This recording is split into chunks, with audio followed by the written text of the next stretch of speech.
이 산지를 내게 주소서라는 제목으로 2016년 첫 주일 말씀 선포하겠습니다. 여러분이 혹시 아까 우리가 오늘 했던 교동문, 오늘 말씀에도 등장하는 단어가 있는데 가끔 교회에서 쓰는 말인데 잘 모르고 그냥 막 쓰는 단어가 있죠. 성경에서 두루 쓰는 말 중에 기업이라는 말이 있습니다. 기업이 뭘까요? 기업하며 성경에 나오는 기업하면은 회사를 말하는 걸까요? 공장? 요 말들이 조금씩 다르게 이렇게 적용이 되다 보니까 성도들이 그냥 쓰면서도 좀 잘 모르고 헷갈려 하는 경우가 있어요. 찬송가 435장 가사 중에 이런 가사 있죠. 나의 영원하신 기업 생명보다 귀하다. 그 기업이 뭐예요 도대체? 우리가 많이 부르고 많이 하는데 하나님은 나의 회사십니다 이런 건가요? 영어에서는 이 기업을 portion으로 했습니다. 그러니까 우리 그 한글에서는 분깃이라고 하죠. 분깃.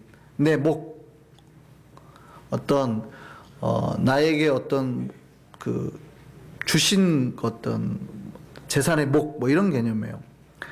에베소서 1장 11절 말씀 볼까요?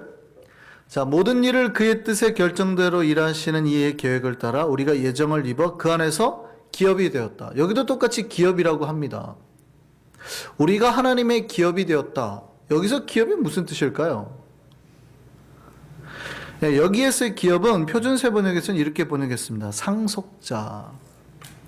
그러니까 우리가 이미 창세전부터 하나님의 예정되어서 하나님의 복을 상속받을 상속자가 되었다라는 뜻입니다.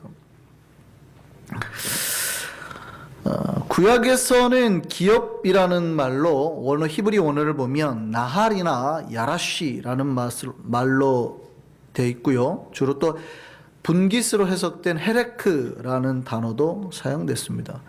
이 모든 단어의 뜻은 다 이런 뜻이에요. 재산, 어떤 소유, 그 다음에 상속, 어떤 property라는 개념도 있고 어떤 possession이라는 개념도 있고 아니면 heritage, inheritance 뭐 이런 개념이 있어요.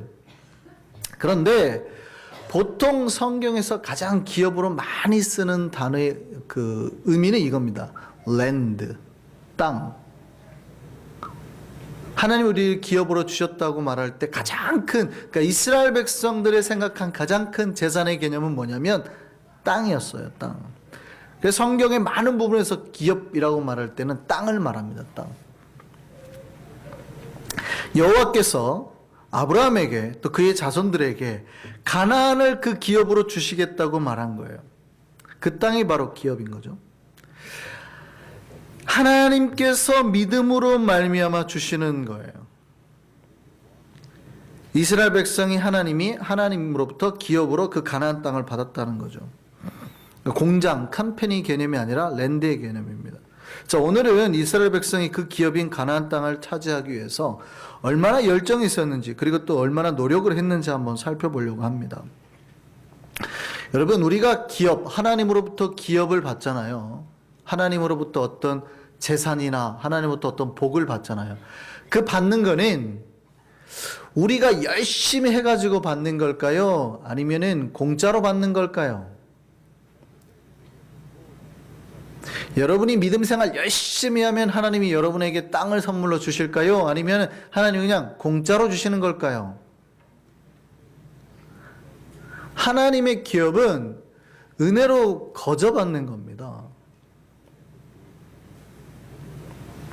인간의 노력과는 무관해요. 선물이에요. 선물. 뭘 해서 준 게 아니라 그냥 준 거예요. 하나님의 은혜로 베풀어 주는 거예요.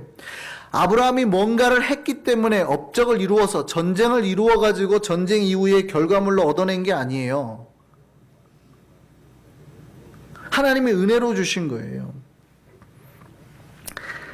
이스라엘 백성이 무언가를 했기 때문에 하나님이 주신 게 아니에요.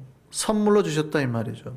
그러니까 아브라함뿐만 아니라 그의 후손들이 그 땅을 취할 수 있었던 것은 은혜로 말미암음이었지 그들이 무언가를 했기 때문이 아닙니다. 아브라함도 마찬가지고 이스라엘 백성도 마찬가지고 목동이었죠.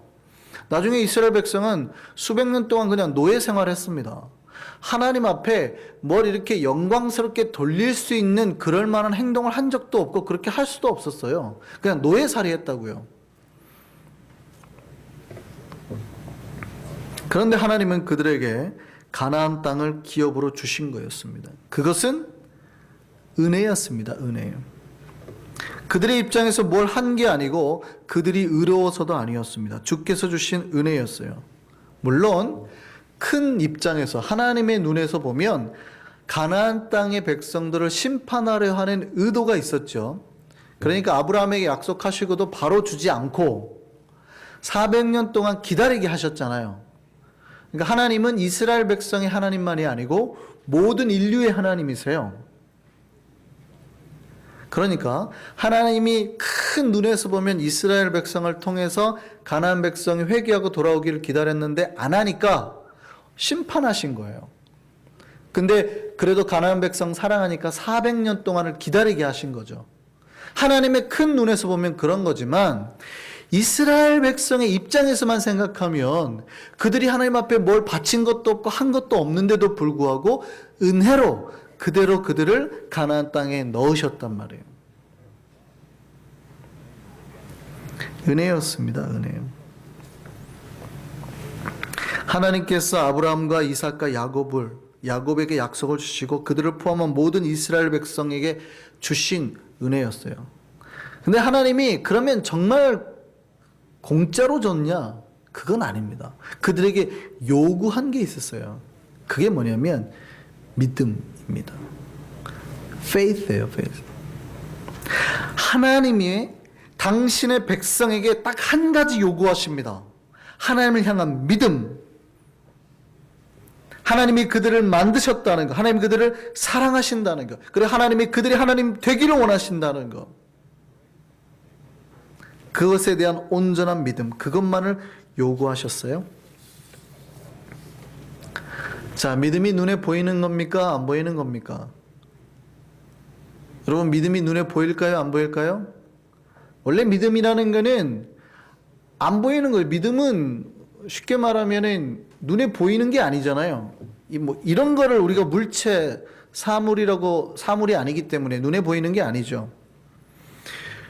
그런데 성경을 자세히 보면 하나님은 언제나 믿음을 구체화하려고 했습니다. 처음에 믿음을 받았을 때의 이스라엘 백성들은 그게 뭔지 몰랐어요. 그런데 40년간의 광야 생활을 통해서 이 믿음은 점점 구체화되고 실제화됩니다. 마음으로 믿는 무언가가 아니라 믿으면 반드시 행동으로 나타나는 거여야 됐어요. 하나님이 점차 믿음이 뭔가를 훈련하기 시작했다는 거예요. 예를 들어서 이런 거였어요. 하나님이 광야 생활하는 동안에 하늘에서 만나를 내리셨습니다. 그런데 하나님 뭐라고 그러냐면 만나는 6일 동안만 내려올 거고 7일째는 없을 거야. 그러니까 6일째 되는 날은 이틀치 먹을 거를 해야 돼. 그러니까 다른 5일 동안은 너무 많이 거두면 안 돼. 하루분 먹을 것만 거둬. 근데 많이 거두면 남는 건 다 썩어버렸어요. 근데 6일째는 반드시 이틀치를 거둬야 돼 라고 말했거든요. 근데 사람들이 믿었어요? 안 믿었어요? 처음에는 안 믿었더라는 거예요. 야, 6일 동안 내려온 거 보니까 내일도 오겠지 하고 7일째 나가봤더니 아무것도 못 거둔 거예요. 그러니까 하루를 쫄쫄 굶은 거죠. 그러니까 뭐냐면 믿음은 단지 마음으로 믿는가가 아니라 내가 믿었으면 나가면 안 되는 거예요. 7일째는. 내가 믿었으면 하나님을 믿고 5일 동안은 너무 많이 거두면 안 되는 거예요. 내가 믿었으면 6일 동안에 하나님께서 그렇게 하실 거란 확신을 가지고 이틀치를 거둬야 되는 거예요. 그러니까 점점 믿음이 어떻게 돼요? 삶 속에서 구체화되는 거죠. 실제화되는 거죠. 이게 믿음이에요. 여러분이 생각할 때 믿음은 여러분 마음속에 내가 하나님 믿지 라고 생각하면 그걸 믿음이라고 생각할지 모르지만 하나님은 그거를 믿음이라고 보지 않았다고요. 왜냐하면 인간의 믿음이라는 거는 불안정한 거거든요. 그걸 신뢰할 수 있는 게 아니에요. 개인의 의지에 따라서 금방 언제든지 배신하고 또 잊어버릴 수도 있고 이런 거기 때문에 인간이 내가 아무리 여러분이 마음속으로 내가 믿음이 있다고 해도요, 그거는 믿을 게 못 돼요. 반드시 훈련을 해서 그게 믿음이라는 걸로 실제화될 때만 여러분께 되는 거예요. 그래서 하나님이 계명을 주셨죠. 이웃을 사랑해라 그랬죠. 이웃을 사랑해라. 성경 전체가 주는 말이 하나님을 사랑해라, 이웃을 사랑해라. 그럼 하나님을 사랑하고 이웃을 사랑하는 게 뭐예요? 여러분 마음속으로는 하나님을 사랑한다고 하고 이웃을 사랑한다고 생각할 수 있지만 그거는 사랑이 아니라고요. 사랑이 구체화되고 실제화돼야 돼요. 그리고 구체화되고 실제화되는 방법을 하나님이 주신 게 뭐예요? 십계명이죠. 그 십계명 네 번째가 뭐냐면 네가 하나님을 사랑하면 안식일을 거룩히 지켜. 그럼 네가 안식일을 거룩히 지키는 걸로 봐서 하나님을 사랑하는지 안 하는지 결정이 되는 거예요. 네가 이웃을 사랑해? 그럼 어떻게 해야 돼요? 이웃의 물건을 훔치면 안 돼. 탐하면 안 돼. 이웃의 아내나 남편을 탐하면 안 돼. 그걸 안 하는 거예요. 그게 믿음이에요. 그러니까 믿음이 점점 실제화되어 가는 거죠. 여러분 마음속에 하나님을 사랑해, 하나님을 믿어라고 생각한다고 해서 그게 믿음이 아니라 하나님은 이스라엘 백성의 광야를 통해서 말씀을 주시면서 점차 믿음이 어떻게 해요? 행동으로 드러나게 실제화되게 만드셨다 이 말이죠. 분명히 믿음은 눈에 보이지 않는 것인데 하나님은 이스라엘 백성을 40년 동안 훈련하시면서 그 믿음을 구체화해서 믿음을 가진 자와 가지지 못한 자로 구별하기 시작했어요. 방법은 그거죠. 이스라엘 백성이 믿음대로 사는가 그렇지 않은가에 대한 뭘로요? 행위로 구별된단 말이죠. 자, 누가 하나님의 기업을 누렸을까요? 그 믿음이 있는 사람들입니다. 믿음을 지켰다는 얘기는 행위를 말하는 거예요. 믿음을 지켜서 약속의 땅에 들어간 그 백성들에게 하나님이 기업을 주신 거죠. 그러니까 그들이 기업을 얻으려면 그 순종 가운데 그 땅에 들어가야 되는 거예요. 그런데 그들이 들어가기만 하면 그 땅이 다 자기들의 기업이 됐어요? 자기 땅이 됐어요? 아니다라는 거예요. 여기에서 이제 우리가 가나안 땅의 비밀이 있습니다. 분명히 하나님이 가나안 땅을 주신다 그래가지고 믿음의 백성들은 다 그 땅에 들어가게 하고 그 땅을 취할 수 있을 거라고 생각을 했는데 이스라엘 백성들이 가나안 땅에 들어가가지고 그 땅을 그러면 그냥 들어가기만 하는 걸로 다 취했냐? 아니더라는 거죠. 하나님은 이스라엘 백성의 믿음이 있는지 그들의 순종과 행함으로 확인하셨습니다. 그래서 넣으셨는데요. 또한 약속의 땅에 들어가서는 그들이 스스로 순종 가운데 그 땅을 취하기를 원하셨어요. 그 믿음의 최고에 서 있는 사람이 오늘 본문에 등장하죠. 이 사람은 유다 지파의 갈렙입니다. 켈럽이라고 그러죠. 그는 과거에 여호수아와 함께 40세에 가나안 정탐, 가데스바네아에서 가나안 정탐을 했던 지도자 중 한 명이었습니다. 근데 12명이 갔는데 12명 중에서 오직 2명만 오케이, 저 땅은 하나님이 주신 땅이야 라고 말했고 나머지 10명은 no, 가면 큰일 나, 우리 다 죽어, 쟤네 엄청나게 커, 부정했습니다. 다른 10명은 안 된다는 불순종의 메시지를 전했죠. 그래서 하나님께서 이스라엘 백성들이 누구의 말을 따랐냐면 그 10명의 말을 따른 거예요. 다수의 말을. 그래서 밤새 울고 불고 하고 뭐라고 그랬냐면 모세와 아론을 죽여버리자. 그리고 다시 우리가 애굽으로 돌아가자. 이대로 있다간 큰일 나겠다. 그랬거든요. 그랬더니 하나님이 뭐라고 말씀하셨냐면 그들이 정탐한 날수 40일 플러스 10년씩 곱해. 그래서 40년 동안 니네는 앞으로 광야에서 살아. 단 들어갈 수 있다고 말한 2명만 들어갈 거야. 그래서 여호수아하고 갈렙만 들어가게 됩니다. 성인 중에서 당시 20세 이상 판단할 수 있다고 생각한 성인 중에서는 오직 여호수아와 갈렙만 들어가게 되는 겁니다. 그때로부터 이제 40년이 더 지나서의 오늘 본문의 이야기입니다. 우리가 생각해 봐야 될 것. 복은 누구에게 임한다고요? 복은 누구에게 임한다고요? 여러분, 복은 여러분이 무언가를 행해서 임하는 게 아니라고 그랬잖아요. 그러니까 여러분이 똑똑하다고 해서, 여러분이 금수저를 물고 태어났다고 해서, 여러분이 많이 배웠다고 해서 복을 받는 게 아니에요. 제발 착각하지 마세요. 신앙생활 할 때 내가 공부 많이 했으니 하나님이 나에게 복 줄 거야. 아니라니까요. 복은요, 하나님을 향한 믿음 안에서만 받아요. 그러니까 여러분이 배우든 못 배우든 상관없어요. 하나님 앞에 얼마나 순전한 믿음을 가졌느냐. 여러분의 신분이나 여러분의 어떤 쉽게 말하면 이런 거 선별하는 거 있잖아요. 유대인들이 특히 가진 그 선민의식. 우리가 유대인이니까 하나님이 우리를 구별했다. 이렇게 생각하는 거 있잖아요. 완전 잘못된 거라고 말씀을 드렸죠. 성경에 보면 하나님이 유대인을 선택한 건 그들이 가장 나쁜 민족이니까, 가장 가난한 민족이니까, 그냥 돈도 없고 아무것도 없는 민족이니까, 특별히 가장 교만한 민족이니까 선택했다 그랬잖아요. 그렇지 않으면 똑똑한 민족을 선택하면 쟤네는 똑똑하니까 하나님을 따를 수 있어 라고 생각하는 거예요. 그러니까 이 세상에서 가장 못난 민족을 선택해서 이들도 하나님을 따를 수 있다는 걸 보여주는 거예요. 그러니까 여러분이 유대인이 똑똑한 게 절대 아닙니다. 말씀을 순종해서 복을 받은 것일 뿐이지.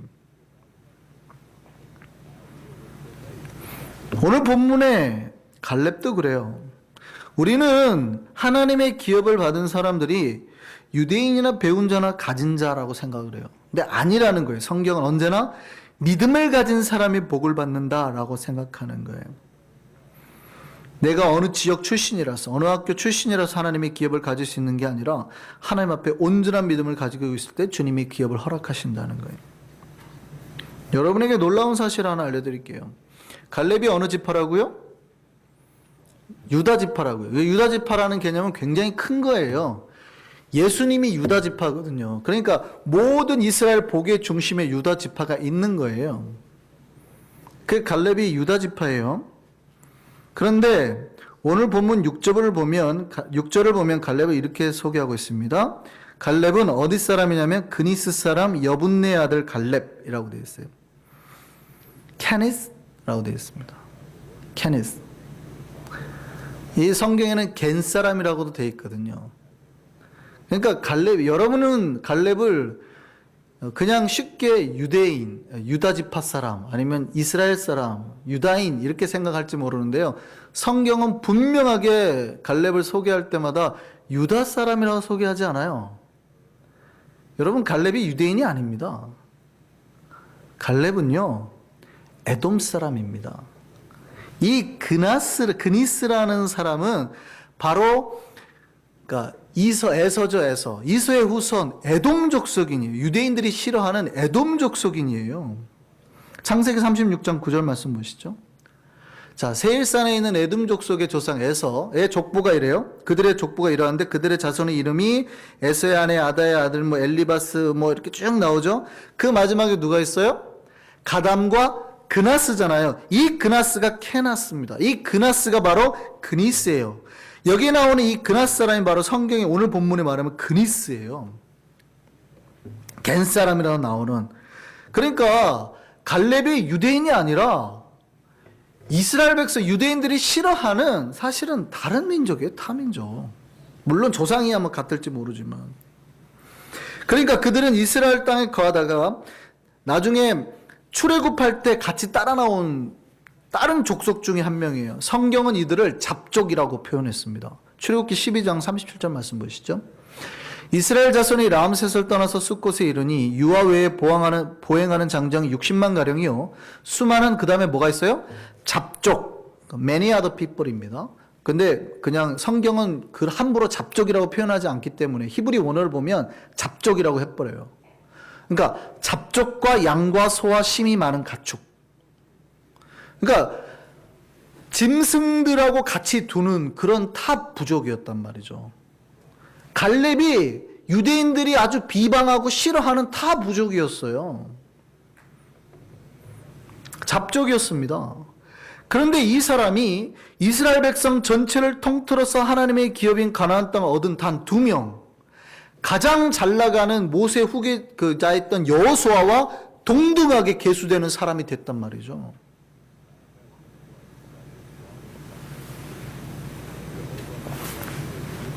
그것도 오늘 본문에 나오는 갈렙은 85세의 노인이었습니다. 이 갈렙은 믿음이 뭔지 정확하게 알고 있었죠. 자기가 약속의 땅에 들어갔지만 그는 그 약속의 땅이 그냥 자기에게 주어지는 게 아니라는 걸 알고 있었어요. 그 땅을 순종으로 취하겠다고 말하는 겁니다. 하나님 이스라엘 백성이 허락하신 가나안 땅은 그냥 얻어지는 땅이 아니라 전쟁을 통해서 취해야만 하는 땅이었습니다. 믿음이 뭡니까? 여러분, 마음속에 믿음이 있다고 하는 게 아니라 믿음이라는 거는 하나님께서 나에게 하신 그 말씀을 붙들고 그 붙잡고 그 약속을 향해서 행하는 것, 순종하는 거예요. 그 순종이 비록 자기의 목숨을 요구하는 거라 하더라도 담대하게 나가서 행동하는 게 믿음이에요. 이때 갈렙이 뭐라고 했는지 보시죠. 오늘 본문 9절에서 12절까지 말씀 보세요. 갈렙은 기억했습니다. 그날에 모세가 맹세하여 이르되 내가 내 하나님 여호와께 충성하였은즉 네 발로 밟는 땅은 영원히 너와 내 자손의 기업이 되리라. 이 하나님 약속이에요. 하였나이다. 갈렙이 기억하고 있는 거예요. 이제 보소서, 여호와께서 이 말씀을 모세에게 이르신 때로부터 이스라엘의 광야에서 방황한 이 45년을 동안을 여호와께서 말씀하신 대로 내가 나를 생존하게 하셨나이다. 자기는 45년 동안에 그 약속 잊은 적이 없다는 거예요. 자기가 정탐한 지역이 헤브론 지역이에요. 잊은 적이 없다는 거예요. 뿐만 아니라 내가 이렇게 살아있는 거는 하나님이 그 약속 이루어 주려고 한 거라고 믿은 거예요.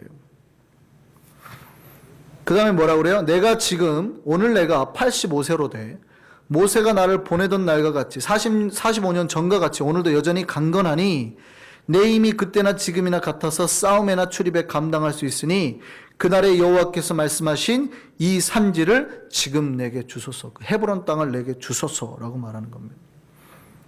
헤브론 땅은 아주 굉장히 풍요로운 땅입니다. 그래서 나중에 다윗이 왕권을 잡을 때 예루살렘 전에 헤브론 땅에 취하죠. 근데 거기는 풍족한 땅이기 때문에 의미가 있는 게 아니에요. 헤브론 땅의 의미는요, 거기에 누가 있는 줄 아세요? 아브라함이에요. 이삭이, 야곱이 거기에 있어요. 왜냐하면 막벨라 굴이 거기에 있거든요. 그러니까 갈렙의 목표는 그 땅이에요. 그 땅. 하나님의 약속을 받은 새 족장의 땅을 취하고 싶을 때 그 땅이 풍요로워서 얻으려고 했던 게 아니에요. 말 그대로 말하면 산지죠. 이스라엘 평야가 훨씬 더 좋아요. 그런데 그가 산지를 취한 이유는 거기에 믿음의 전통이 있었고 믿음의 유산이 있었다 이 말이에요. 그거를 내가 싸워서라도 하나님의 믿음의 땅을 내가 취하겠다는 거예요. 85세 노인네가. 갈렙은 그 믿음 하나로 살아오는 겁니다. 그 믿음 하나로 이방인인데도 불구하고 하나님 백성 중에 한 명이 되었고요. 유다 지파에 예속되었고요.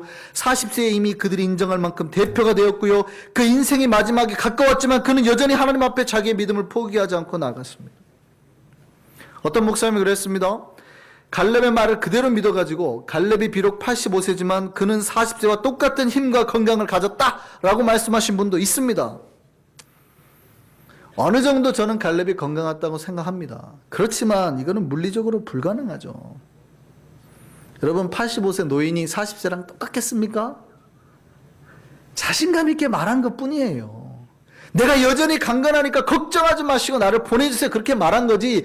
진짜 자기가 40세랑 똑같아요? 그러니까 갈렙은 물리적인 힘에 전혀 영향력에 나이에 영향을 안 받고 산 거예요. 그러면 죽지도 않았겠죠. 뭐 몇 년 뒤에 죽었겠어요? 그는 노쇠했어요. 그런데도 당당하게 말하는 겁니다. 그런데 갈렙도 알았습니다. 자기가 힘이 있어서 그 땅을 취할 수 있다는 말이 아니에요.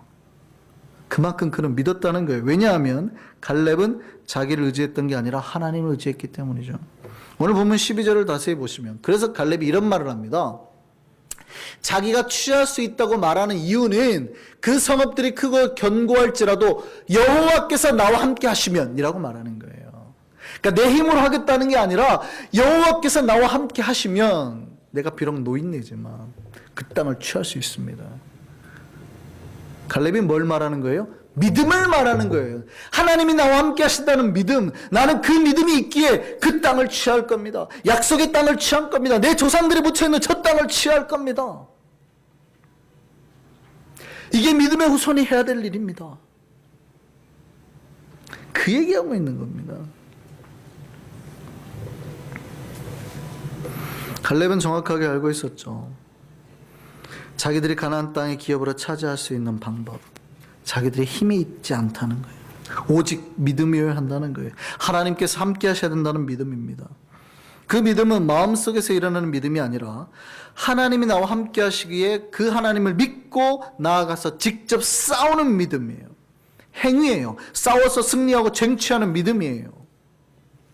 2016년 우리에게 이 믿음이 있기를 소망합니다. 하나님 우리에게 새 땅을 기업으로 약속하셨습니다. 그러나 그 땅을 취할 수 있는 사람은 오직 믿음을 가지고 있는 사람들입니다. 더 정확하게 말씀을 들으면 우리가 그 땅을 취했다라고 말할 수 있을지 모르지만 아직 그 땅이 우리에게 주어진 건 아닙니다. 우리는 들어가서 다시 싸워서 취해야 됩니다. 무슨 얘기냐면 교회가 그 자리로 건물을 옮긴다고 해서 교회가 부흥하거나 교회가 성장하지는 않는다는 거예요.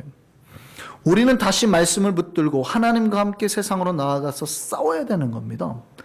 죄와 고통 속에 죽어가는 자들을 찾아내서 그들을 구원해내야 된다는 거죠. 이게 믿음이 있다고 하는 사람들이 행해야 될 순종이에요. 우리가 믿음이 있다고 하면 하나님께서 보낸 그 땅에 하나님이 필요한 자들을 찾아서 이 산지를 우리 것으로 만들기 위해서, 저 죽어가는 자들을 하나님 백성 만들기 위해서 믿음을 가지고 나와서 싸워야 된다 이 말이에요.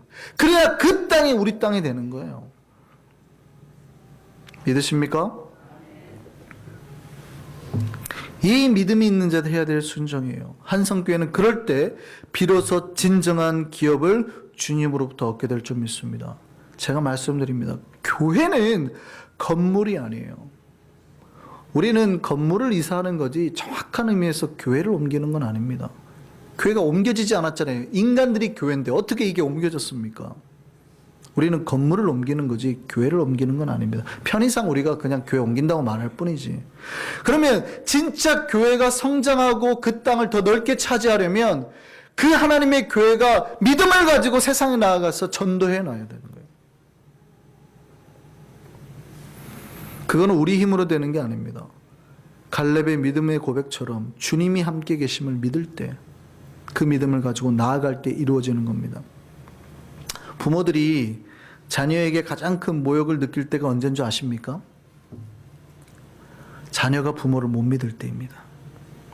한 아이가 질문했습니다. 지금 배에 3명이 타고 있는데 원래 이 배는 2명밖에 못 타는 배입니다. 그래서 한 사람이 뛰어내려야 됩니다. 아이가 질문했어요. 아빠, 지금 우리가 2명밖에 못 타는 배에 3명이 탔어요. 한 사람이 뛰어내려야 돼요. 근데 만약 자 아빠 어떻게 하실 거예요? 그러니까 만약에 얘기지만 아빠하고 나하고 그 배에 탔다면 아빠는 어떻게 하실 거예요? 그런데 여러분 뭐라고 대답하실래요? 여러분의 자녀가 여러분에게 그 질문을 했어요. 2명밖에 못 타는 배인데 3명이 타고 있어요. 근데 그 배에 아빠하고 내가 타고 있어요. 아빠는 어떻게 하실래요? 여러분은 뭐라고 생각하시겠어요? 뭐라고 답하시겠습니까? 여러분이 아빠라면. 이거는 사실은 좀 부모한테 너무 자존심 상하는 말 아닙니까? 물어보나 마나죠. 당연하죠, 당연히. 아빠가 뛰어내려야지. 그 아빠 그렇게 말했어요. 당연하지, 아빠가 뛰어내려야지. 근데 만약에 그때 아이가 뭐라 그래요? 에이, 거짓말. 아빠 나를 던져버릴 거죠. 아빠는 힘 세니까. 그렇게 말하는 순간 아빠가 어떻게 알아서 이럴까요? 이건 부모에 대한 모욕인 거죠. 이 자식이 도대체 나를 어떻게 생각하는 거지? 이건 화가 나는 게 아니라 모욕입니다, 모욕. 물론 정답은 아빠와 아들이 힘을 합쳐서 다른 사람을 밀어내는 건데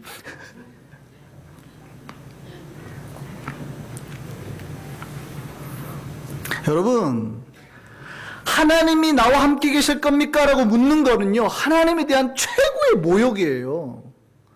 하나님이 그렇게 하신다고 하셨잖아요. 왜냐하면 우리 아버지시니까. 내가 너를 떠나지 않을 거라고 했잖아요. 근데 백성들은 뭐라고 하냐면 하나님 우리와 함께 계실 겁니까? 에이 아니죠. 내가 힘들면 도망가실 거죠. 하나님을 향한 최고의 모욕이라고요. 하나님 우리 아버지신데 하나님 우리를 버리실 거라고요?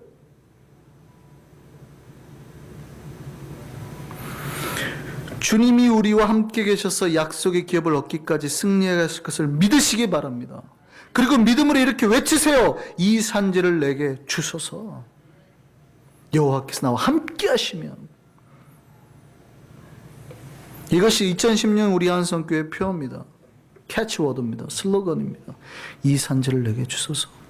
2016년 주님의 약속이 기업의 복으로 이루어지는 우리가 되기를 소망합니다. 예, 말씀을 붙들고 우리 찬양하시겠습니다. 이 산지를 내게 주소서. 우리 크게 찬양하겠습니다.